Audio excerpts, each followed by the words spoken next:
महाराष्ट्र के बाद अगला राजनीतिक संकट गोवा में आया है, जहां कांग्रेस विधायक दल टूट चुका है। कल गोवा कांग्रेस के प्रभारी दिनेश गुंडूराव ने माइकल लोबो को विधानसभा में विपक्ष के नेता पद से हटा दिया और कहा कि आज कांग्रेस विधानसभा में अपने नए नेता के नाम का ऐलान करेगी। गोवा में कांग्रेस विपक्ष में है और उसके पास 11 विधायक। खबर है कि कांग्रेस के 5 विधायक गोवा के मुख्यमंत्री प्रमोद सावंत से जाकर मिल चुके हैं।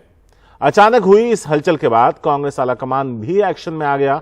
अध्यक्ष सोनिया गांधी ने मुकुल वासनिक को वहां जाकर जल्द से जल्द पार्टी के भीतर आए संकट को दूर करने को कहा। कांग्रेस का आरोप है कि बीजेपी कांग्रेस के 2/3 विधायकों को तोड़ने की कोशिश में है, ताकि दल बदल अधिनियम के तहत उनकी सदस्यता ना जाए और उन्हें एक अलग गुट के तौर पर मान्यता मिल जाए। इस पूरे मामले पर गोवा कांग्रेस प्रभारी दिनेश गुंडूराव ने दिगंबर कामत और माइकल लोबो को गद्दार बताया और कहा, बीजेपी पैसे और राजनीतिक ताकत से कांग्रेस के विधायकों को डरा रही है और कांग्रेस को खत्म करने की साजिश कर रही है। इसके लिए कांग्रेस के कई विधायकों को प्रलोभन भी दिए जा रहे हैं।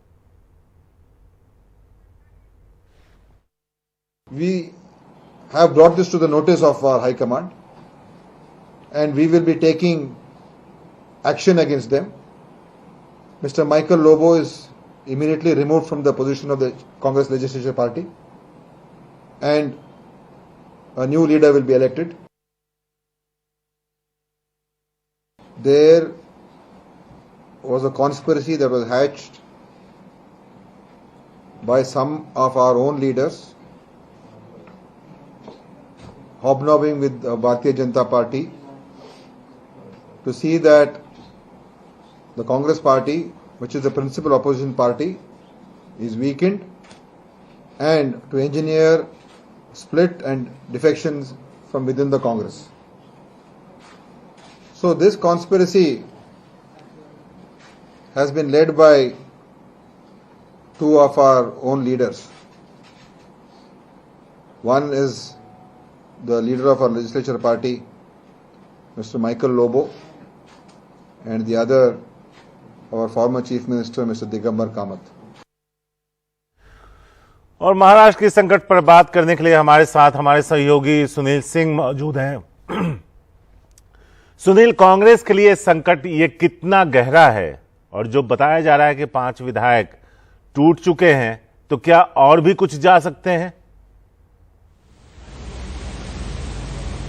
बिल्कुल शारिक, जिस तरह से खबरें आ रही हैं और जो कोशिश दिखाई पड़ रही है वो तो यही दिखाई पड़ रही है कि 11 में से कम से कम 8 विधायक जो है वो पाला बदल सकते हैं, ताकि जो दल बदल कानून के तहत वो उनकी सदस्यता बढ़ जाए।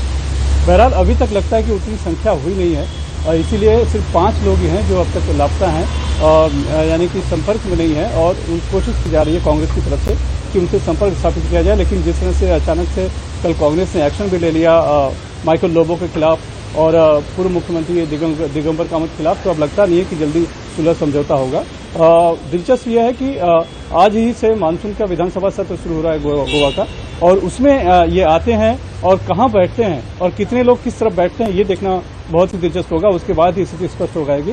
फिलहाल हम ये कह सकते हैं कि महाराष्ट्र में जारी सियासी संकट अभी खत्म नहीं हुआ है। सुप्रीम कोर्ट में यहाँ हो सकता है कि सुनवाई हो सकती है, लेकिन गोवा में भी एक सियासी संकट शुरू हो चुका है। लेकिन दोनों में फर्क यह है कि महाराष्ट्र में सत्ता का संकट था, गोवा में सत्ता का संकट नहीं है, कांग्रेस संकट में है, जो कि पहले भी इस तरह की बगावत झेल चुकी है।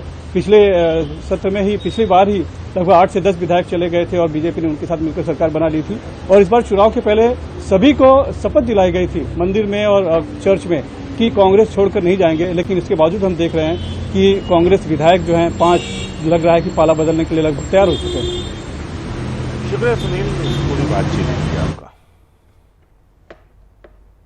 तो यहां आपको बता दें कि सुनील बता रहे थे कि पिछली बार जब चुनाव हुआ तो मंदिर में, चर्च में उनसे कस्में खिलाई गई थी कि अब आप कांग्रेस के टिकट पर चुनाव लड़ने जा रहे हैं, अगर जीतेंगे तो हमसे बेवफाई नहीं करेंगे।